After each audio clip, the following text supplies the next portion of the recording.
네, 유튜브 시청자 여러분 안녕하세요. 네, 용서점 유튜브 용서점을 읽다입니다.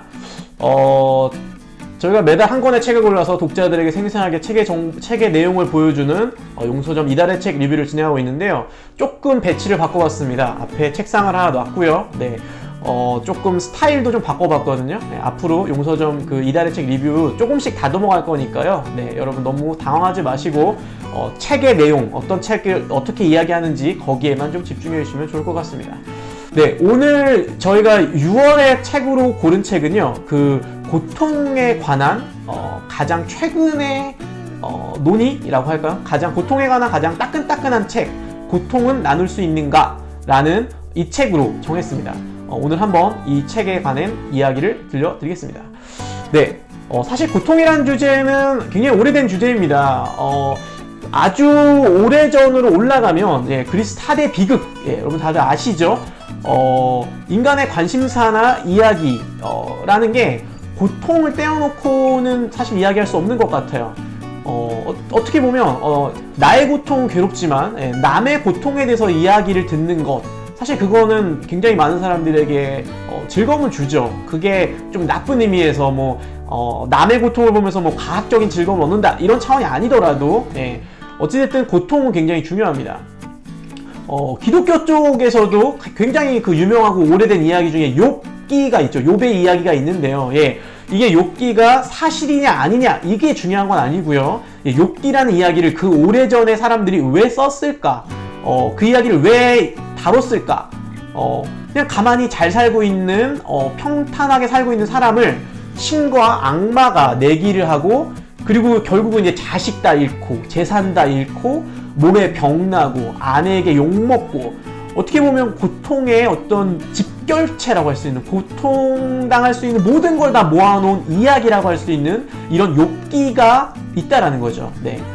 굉장히 어떤 인간의 어떤 본연의 질문인 것 같아요. 사람들이 이제 궁금해하는 거죠.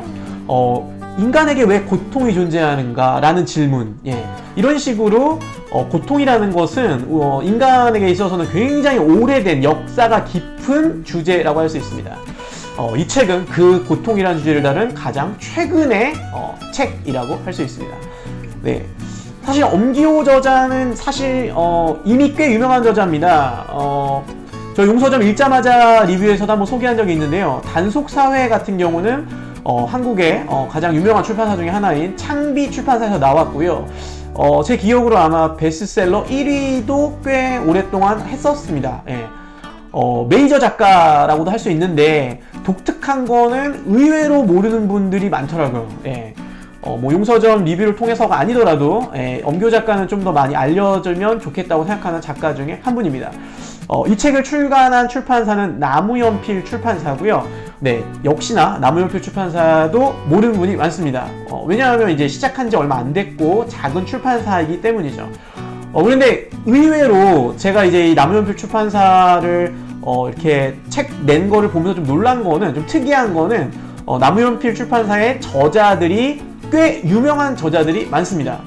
박노자, 그리고 서경식, 엄기호 이런 식으로 굉장히 유명한 저자들이 있습니다. 네, 그러니까 여기서 지금 말했던 이 저자들을 내가 들어봤다라고 하면 인문사회학 관련된 책을 좀 보시는 분이고, 나 처음 들어본다 라고 하면 약간 이제 좀 더 이거 관련해서는 용서점에서 따로 영상을 좀 만들었습니다. 나무연필 출판사 대표님을 만나봤고요. 인터뷰를 만들었어요. 그래서 출판사와 저자 관련된 얘기는 그 영상을 보시면 될 것 같습니다. 지금부터는 이제 책에 관해서 좀 이야기를 해볼 텐데요. 네, 일단은 제목 보겠습니다. 제목은 고통은 나눌 수 있는가? 예요. 네. 괜찮죠? 네. 저는 좋은 제목이라고 생각했어요. 이게 좀 중의적으로도 읽을 수 있고요. 일단은 질문의 형태인 제목입니다. 제목이 질문의 형태이면 일단은 좀 궁금하게 하는 면이 있는 것 같아요. 이게 나중에 이제 책을 다 읽어보면 알 수 있는데요. 왜 이런 질문을 했는지 이제 좀 나오겠죠. 이렇게 질문형의 책은 한번 책을 읽기 전에 생각해보는 것도 도움이 되는 것 같습니다. 이제 책을 읽기 전에 고통은 나눌 수 있나? 고통을 나눈다는 게 뭐지? 뭐 이런 식으로 이 제목이 던지는 질문에 대해서 한번 나름대로 답을 한번 내려보는 거죠. 그리고 나서 이제 읽어가면서 그 질문에 대한 나의 생각과 저자의 생각이 어떻게 다른지 아니면 어떻게 비슷한지 이렇게 좀 비교하면서 보면 괜찮을 것 같습니다. 네. 그리고 이제 책을 읽을 때 좀 이제 표지도 좀 보면 좋은데요. 네. 이 책 같은 경우는 표지에서 이제 그림을 사용했습니다. 그림에 이 책 표지에 보면 안경을 쓴 한 아주머니가 음식을 먹는 것 같죠? 음식 테이블에서 먹다 말고 뭔가를 생각하고 있습니다. 그리고 그 앞에는 종이컵으로 만든 전화가 있어요. 네. 분명히 의도한 표지라고 생각이 들고요. 네. 이 표지 관련해서도 남연필 대표님 영상, 그러니까 인터뷰에 보면 좀 관련된 이야기가 나오니까 그것도 한번 보시고요. 그런 의미에서 사실은 이 책을 재미있게 보는 방법 중에 하나는 그런 이 작가가 혹은 편집자가 출판사가 숨겨놓은 것들을 읽어내는 것이 굉장히 재미라고 생각합니다. 그러니까 이건 왜 이렇게 했지? 라고 찾아보는 거죠.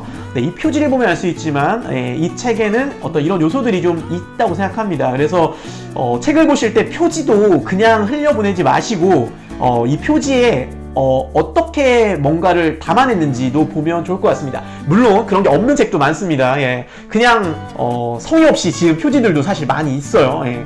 그거는 그냥 없는 거를 억지로 찾을 필요는 없을 것 같고요. 네. 좋은 책들은 그렇다는 거죠. 네. 가보겠습니다. 책을 좀 보겠습니다. 예. 뭐 이거는 그냥 뻔한 얘기지만요. 책을 볼 때 바로 본문으로 넘어가시는 분은 별로 없죠. 예, 가끔 있긴 하더라고요. 근데 사실은 뭐 목차가 굉장히 중요하죠. 예, 책의 목차 안에 그 책의 구조가 담겨있기 때문에 일종의 지도 같은 역할을 하지 않습니까? 그래서 좀 보는 게 좋고요. 전체적으로 이 저자가 어떻게 풀어가는지 보는 게 좋습니다. 이 책의 목차를 보시면 이 책은 3대지로 되어 있습니다. 그러니까 부가 3개로 되어 있고요. 앞에 에필로그, 프롤로그, 에필로그 이렇게 해가지고 이제 되어 있고요. 가장 무난한 구성입니다. 여러분 아시죠? 예, 3이라는 숫자가 매직 워드라는 거, 글에 관련해서 그 대지를 정할 때도 3개는 넘기지 말아라 라고 이야기합니다. 그래서 이 책은 이제 3부로 나눠져 있고요. 1부는 고통의 지층들이라고 해서 이제 고통에 대한 기본적인 어떤 이제 설명, 이해, 어떤 이 책의 어떤 기본을 이루는 이야기를 다루고 있습니다. 그리고 2부는 고통의 사회학, 그리고 3부는 고통의 윤리학 이렇게 나눠져 있습니다. 총 300페이지 정도 되는데요. 각 부별로 배분이 좀 골고루 돼 있어가지고 한 번 읽을 때 한 부 정도씩 읽으면 3번 정도에 읽을 수 있겠죠. 예, 그 정도로 좀 리듬이 생기는 어떤 책입니다. 그래서 읽기에 그렇게 어렵지 않아요. 한 3번 정도 나눠서 읽으면 뭐 한 일주일, 뭐 길게는 2주일 안에 충분히 읽을 수 있는 책입니다. 네. 마지막으로 제가 이제 이 책을 읽으면서 인상적이었던 포인트 한 3곳 정도 말씀드리고 마무리하도록 하겠습니다. 네, 첫 번째로 제가 인상적이었던 부분은 뭐였냐면 이 책의 이제 일부에서 나오는 건데 고통의 다양한 측면을 이야기한다라는 거였어요. 고통의 사회적 측면도 있고 고통의 실존적인 측면도 있고 고통의 어떤 좀 내면적인 부분도 있고 다양한 요인들이 이 고통을 일으킨다라는 것, 어떻게 보면 우리가 고통을 대할 때 그렇기 때문에 함부로 말하면 안 된다라는 것, 함부로 해법을 제시하려고 하지 말라라는 것, 신중해야 한다는 것, 저는 굉장히 중요하게 생각하고요. 저도 살면서 생각해보면 이 고통을 대하는 누군가에게 너무 빨리 해법을 얘기하려고 했던 적들이 많았던 것 같고요. 아마 여러분들도 그랬던 경험들 많이 있을 건데요. 네, 이 책의 첫 번째 포인트는 이 부분입니다. 그래서 우리가 좀 신중할 필요가 있다라는 거였던 것 같고요. 네, 두 번째로 개인적으로 좀 인상적이었던 부분은 주문에 관한 이야기였습니다. 개인적으로 그 종교라는 어떤 이 부분에 대해서 좀 관심이 있는 편이라서 왜 사람들이 좀 이상한 종교에 빠질까, 혹은 왜 저렇게 종교에 심취할까 라고 할 때에 그동안에 좀 많이 생각했던 거는 친밀감, 그러니까 외로운 사람들이 자기를 잘 챙겨주고 돌봐주는 사람들을 만날 때 더 잘 이렇게 빠지지 않을까 생각했는데, 그 요소도 있지만 이제 이 책에서 이야기하는 것은 특히 고통받은 사람, 고통의 경험에 빠진 사람이 언어를 잃어버리고 더 이상 자기의 그걸 표현하지 못할 때에 언어가 아닌 말할 수 없는 말로 다가갈 수 있는 존재, 이제 그게 결국은 신이나 어떤 식물이라는 것이고, 그것 때문에 많은 사람들이 이렇게 주문이나 기도의 방식으로 종교에 이렇게 좀 깊이 다가가게 된다라는 이게 저한테는 굉장히 좀 인상적인 장면이었어요. 네. 마지막으로 세 번째는 이 책의 이제 3부 쪽에서 나오는 이야기인데 이런 어찌됐든 이제 고통이라는 게 굉장히 절대적인 부분이 있고 100% 해결할 수 없을 수도 있고 해법이 복잡하지만 그럼에도 불구하고 이제 한 가지 방법으로 제시하는 게 뭐냐면 산책하는 거였어요. 그리고 혼자 산책하는 것만이 아니라 누군가와 함께 걸으며 대화하는 것, 걸으며 산책하며 대화하는 것. 저는 이제 이게 다 아마 처음 접하면 다 그렇게 생각할 것 같아요. 뭐 그게 뭐가 대단한 건가, 뭐 산책하는 게 뭐 어려운 일인가 싶은데 이 책에서는 이제 거기에 대해서 좀 더 세밀하게 이야기해 줍니다.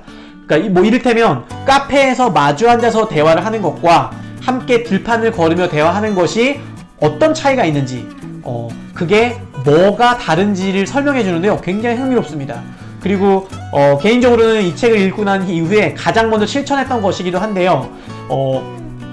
용서점에서도 뭔가 대화할 일이 있을 때 그냥 안에서만 대화하는 게 아니라 우리 그러면 나가서 좀 걸으면서 용서점에서 조금만 나가면은 바로 이제 풀밭이 보이는 길도 있는데 우리 같이 걸으면서 얘기할까요? 라고 그렇게 많이 좀 했던 것 같고 실제로 해보니까 확실히 마주 앉아서 대화하는 것과 다르더라고요. 네.